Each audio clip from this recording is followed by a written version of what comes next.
Thank you for joining me and welcome to your interview. This interview should help you reflect on how the evidence-based practices you have learned throughout the semester can be incorporated into your lesson plan and ultimately increase student engagement. We're going to begin with a fun non-scored question and then move into scored questions that focus on the three main themes of this course: relationships, clarity, and challenge. Do you have any questions before we begin? No. Awesome, perfect. Let's start with the warm-up question. If your learning style was a perfect day, what would that day look like? To me, that day would be a calm day, not super rigid and intense. If I was to compare it to weather, it'd be partly cloudy, just because I feel like the sun can get intense sometimes, and sometimes it's nice to just have a warm day that's not too crazy. Awesome. So for our first question, we're going to focus on relationships. Could you please describe the specific practices included in your lesson that build relationships not only between you and your students, but also among the students themselves? Yeah. In my classroom, I want students to feel comfortable and there's a purpose to what they're learning.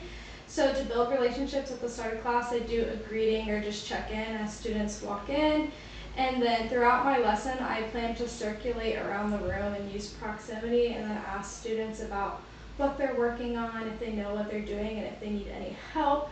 And then at the end of my class, I want to do exit tickets, but I want to pull names off of name sticks so every student feels like they have an equal and fair chance to share out. Awesome. So for our second question, we're going to shift our focus to clarity. And could you please describe the specific strategies used in your lesson that help students understand what they are learning, what appropriate engagement looks like in your classroom, and how they will demonstrate learning success? Yeah, so in my classroom, I want students to know why they are doing something, because I know I don't like doing tasks when I don't know why I'm doing it. So at the beginning of the class, I will put an example on the board of how to do the lesson. So say we're doing AI interviews with historical figures.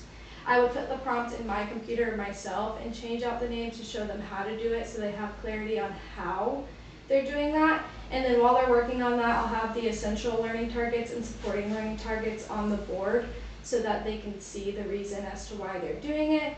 And then they will also know that there'd be a presentation or a paper they'd have to write over the topic. So that's another reason as to why they're doing it. And I'd make sure to answer any questions and prepare everything ahead of time. Awesome. For our final question, we're now going to focus on challenge. Could you please describe the various supports in your lesson that ensure students are engaging in learning that is aligned with their abilities?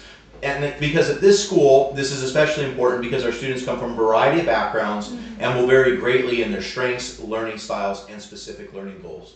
Yeah, in my lesson, I make sure to have differentiation that support a range of learners. I'll do this by providing structured guidance, student choice, and a flexible way to demonstrate understanding. For any exit ticket questions, or if they have to write their own questions for the interview, I'll include some sentence starters for interview questions or exit ticket response for those who may have issues starting it. And then I'll also option for a verbal response for those who struggle with writing.